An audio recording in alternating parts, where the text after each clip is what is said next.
25-ке, 30-га, 40-га, 50, 60, 70-ке чыккан 6 поколения бир дөңгөчтүн үстүндө олтуруп, анан арасынан бирөө айтып турду.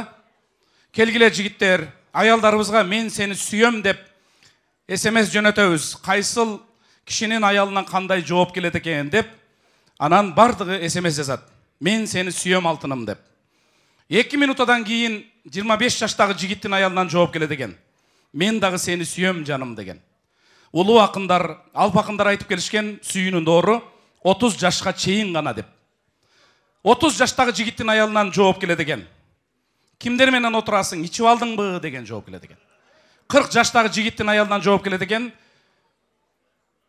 Эскилериң эсиңе түшүп атабы дейт экен. 50 жаштагы жигиттин аялы, эй акмак, адашып жөнөтүп алган жоксуңбу дейт экен. 60 жаштагы жигиттин аялы, пенсияга чыгып алып, кыларга ишиң жок, ар нерсени дабдырап жаза бербечи дейт экен. 70-теги аксакал, балдар мага жооп келбейт десе, арасынан бир жаш айтат. Бир гана үмүтү жок шайтан болот аксакал, кое туруңуз келет. Көрсө чындап эле келбейт экен. Ага SMS барганда өзү алыстан ачкыча окуй албай балдарын чакырат. Ай, Нурбек, Бакыт. Не болду апа? Окугулачымы, атаңардан бирдеке келди окшойт дейт. Караса, мен сени сүйөм деген жазуу.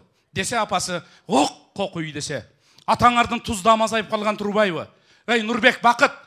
Не болсо да бир 2 мал алып кое берели садак болоюңдар дейтимиш. Көрсө урматтуу туугандар, бул күйөө балага айта турган насаат окшойт. 30 жашка чейин баарын бүтүрүп бала чакалуу болуп, анан 40 жашта тапканга, 50 жашта баягыны кайтарганга, 60 жашта эптеп шылтоо айтып мечитке качып кутулганга, 70 жашта үндөбөй жашап бересиң, Кудай кааласа. Кол чаап койсоңуздар күйөө бала менен кызыбызга. Рахмат.